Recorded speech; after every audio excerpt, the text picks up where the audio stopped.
So hello and welcome to our next chapter and next video and next head of the income tax, that is video number 50.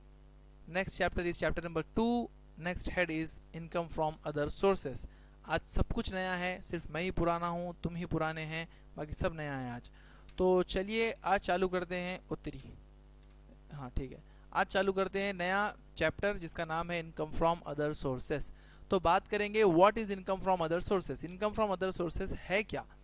So income from other sources is the last head of income. Last head है, सबको मालूम है, जग जाहिर सी बात है।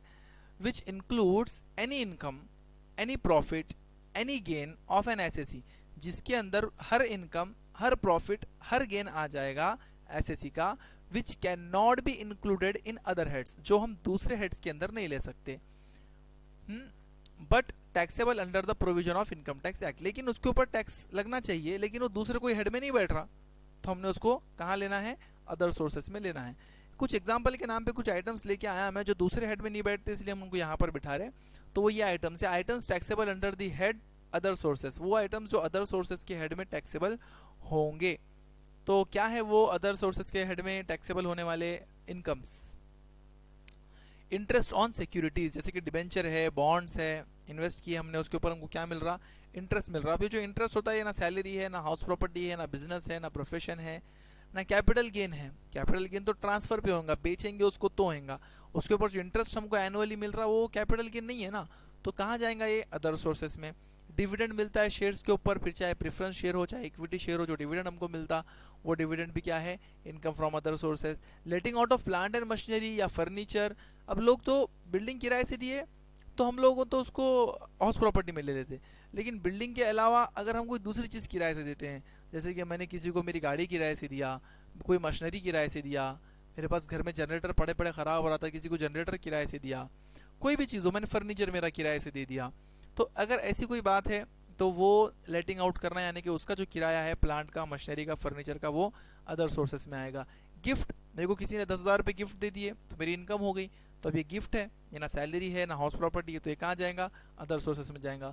Winning from horse race, वो रेस मूवी देखे होंगे आप सैफ अली खान की, उसमें जो घोड़े के ऊपर उन्होंने पैसा लगाते, तो उस तरीके की रेस, उस तरीके की चीज़ें आप करके पैसा जीत गए, तो ये वो यहाँ पर कैलकुलेट होगा। विनिंग फ्रॉम लॉटरी, लॉटरी खेले आपने, स्क्रैच करे, आपका नंबर लग गया, आपको 10 लाख रुपए की लॉटरी लग गई, तो वो ये पैसा यहाँ पर कैलकुलेट होगा। Winning from games and TV shows, आप गेम्स खेलते हो, जैसे ये गेम्स में कोई पजल वगैरह के गेम्स है, ठीक है, उसके बाद में बहुत सारे ऐसे गेम्स है जो आपको कमा के देते हैं। अभी आजकल तो वो कोई ऑनलाइन पे भी चलता है, ये लूडो खेलो, पैसे कमाओ, कैश कमाओ, रमी वमी, पता नहीं क्या क्या बच्चे खेलते रहते हैं।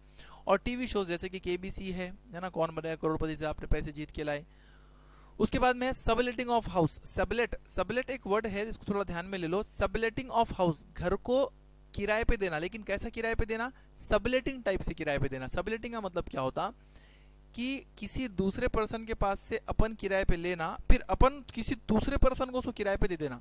जैसे कि फॉर एग्जांपल, मैंने मैंने एक्स नाम के आदमी के पास से घर किराए से लिया और वाई नाम के आदमी को घर किराए पे दे दिया, तो मैंने क्या किया? सबलेटिंग किया। मैं क्या करता मालूम है कि नहीं? 1,000 रुपये में 1,000 रुपये महीना बोल के एक्स के पास से किराए से ले लेता घर, और 1,500 रुपये महीने से वाई को किराए से दे देता। तो 500 रुपये जो मैं यहाँ से कमा रहा हूँ ना, तो वो सबलेटिंग ऑफ हाउस इसको बोलते, किराए पे घर लेके किराए पे घर चढ़ा देना, उसको बोलते सबलेटिंग ऑफ हाउस। ऐसा भी करते लोग दुनिया में, ठीक है। उसके बाद में है agriculture income from the land not in India. देखो कितनी ज़बरदस्त बात है। एग्रीकल्चर इनकम वैसे तो एग्जाम्प्ट है, अपन ने वो लिस्ट के अंदर देखे थे, एग्जाम्प्टेड इनकम्स अंडर सेक्शन 10 में, तो वहाँ पे था कि एग्रीकल्चर इनकम क्या है? एग्जाम्प्टेड है, लेकिन उसके लिए कंडीशन थी कि ज़मीन कहाँ होनी चाहिए? इंडिया में। अब ज़मीन इंडिया में नहीं है, बांग्लादेश में है, बर्मा में है, म्यांमार में है, कहीं दूसरी जगह है भाई हमारी ज़मीन, तो कैसा? तो यहाँ पर क्लियर बात है, उसका इनकम फ्रॉम अदर सोर्सेज के अंदर हम लोग कंप्यूटेशन करेंगे। Agriculture income from the land not in India, अगर इंडिया में वो लैंड नहीं है तो उसका इनकम का हिसाब होगा, एग्रीकल्चर इनकम का हिसाब होगा। Rent from a open plot, खुली ज़मीन है, खुला प्लॉट है मेरे पास, वो प्लॉट मैंने किराए पे चढ़ा दिया। डायरेक्टर्स फीस, डायरेक्टर फीस मालूम है आप लोगों को, कंपनी बनती, कंपनी के अंदर जो शेयर होल्डर्स रहते हैं उनमें से हम एक को डायरेक्टर बनाते, और डायरेक्टर कंपनी चलाने का रिस्पॉन्सिबल पर्सन माना जाता, और वो कंपनी चलाता। कॉर्पोरेट लॉ आप लोग पढ़ रहे होंगे, आप लोगों को काफ़ी अच्छे टीचर जो है उसके लिए अपॉइंट किए हुए डीडी देवसरकर सर, धनराज देवसरकर। वो आप लोगों को कॉर्पोरेट लॉ पढ़ाए होंगे तो उसमें आपको पूरी डिटेल में उन्होंने समझाया होगा कि डायरेक्टर क्या रहता, उसके काम रिस्पॉन्सिबिलिटीज़ क्या रहते, कैसा डायरेक्टर बनता, तो डायरेक्टर फीस उसको देनी पड़ती है अपने को, उसको क्यों फीस दे रहे हैं अपन, तो वो सारी चीज़ें आप लोगों को कॉर्पोरेट लॉ में सीखने को मिलेंगी। लेकिन मैं यहाँ पे ये बताऊंगा कि डायरेक्टर्स फीस जो है वो अदर सोर्सेज के अंदर आती है। ओके उसके बाद में इंश्योरेंस कमीशन, मैं कोई कंपनी के इंश्योरेंस बेच रहा हूँ, एजेंट की तरह पे लोग काम करते हैं बहुत सारे, पॉलिसीज बेचते लोगों को, तो कमीशन देती है अपने को इंश्योरेंस कंपनी, तो वो कमीशन यहाँ पर कंप्यूट होगा। सैलरी ऑफ एमपी, एमपी बोले तो मेंबर ऑफ पार्लियामेंट, खासदार जिसको अपन बोलते हैं, खासदार, तो सैलरी जो है एमपी की वो सैलरी में नहीं जाती है बल्कि अदर सोर्सेस में आती है। अनडिस्क्लोज्ड सोर्स, अब ऐसी कोई सोर्स है, ऐसा कोई पैसा, ऐसी कोई इनकम तुम्हारे पास आ गई है, तुमको मालूम ही नहीं है कि ये पैसे आए कहाँ से, तो समझ में नहीं आ रहा, तुमको याद भी नहीं आ रहा, कुछ पल्ले नहीं पड़ रहा, कुछ समझ में नहीं आ रहा कि भाई अब बस आ गई ये इनकम, हमारे पास ये इनकम है, मगर कहाँ से आ गई, कैसा आ गई, कुछ उसका पता नहीं है। अब उसका भी हम लोग हिसाब करेंगे इनकम फ्रॉम अदर सोर्सेज के अंदर।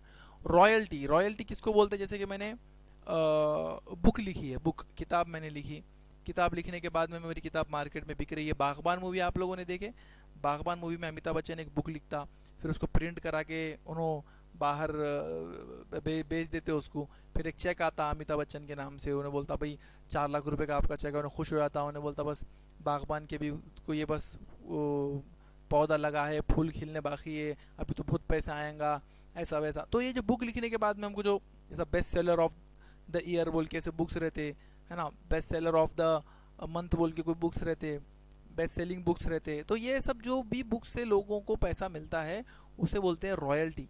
और रॉयल्टी है ना आपको मिलती है, आप चले के बाद आपके बच्चों को मिलती है, चलते रहता है रॉयल्टी का काम।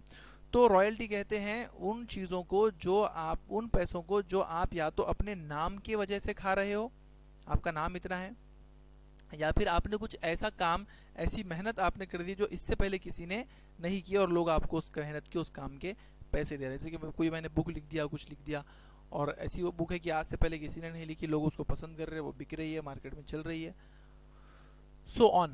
तो समझ में आई बात आप लोगों को। तो इनकम फ्रॉम अदर सोर्सेज का एक कंक्लूजन मैं यही बोलूँगा आप लोगों को कि वो पैसा जो उन चारों हेड में नहीं आया वो यहाँ पर आएगा। Okay, so thanks for watching this video. This is my WhatsApp number. If you have any queries you can WhatsApp me on this number. Take care, bye bye.